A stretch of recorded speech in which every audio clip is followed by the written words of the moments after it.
Hello সবাইকে, welcome back to my new mini blog. আর সেদিন ছিল রাখি পূর্ণিমা, আর আমি হয়ে গিয়েছি রেডি সকাল সকাল রাখি পরানোর জন্য। আর বাড়িতে কিন্তু ছিল নারায়ণ পূজা পূর্ণিমা উপলক্ষে। আমাদের বাড়িতে কিন্তু প্রতি পূর্ণিমাতে নারায়ণ পূজা হয়। আর এই দেখো এখানে জেঠুকে পরে এই যে জেঠু নারায়ণ ঠাকুরকে রাখি পরিয়ে দিল। আর এই দেখো এখানে কিন্তু ভাইরা প্রায় সবাই চলে এসছে, আর আমিও রাখির সব কিছু নিয়ে রেডি হয়ে গেছি রাখি পরানোর জন্য।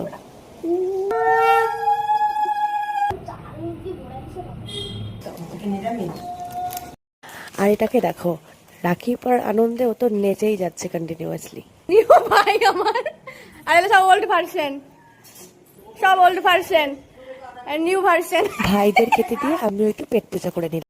সবার হাতে রাখি থেকে ভাই বলো তোর হাত কেন ফাঁকা থাকবে, আয় তোকেও রাখি পরিয়ে দিই। কাকে খুন করছিস? আর এটা ছিল আমার রাখি পূর্ণিমার গিফট, যেটা আমার প্রচন্ড পছন্দ হয়েছে। তো এই ছিল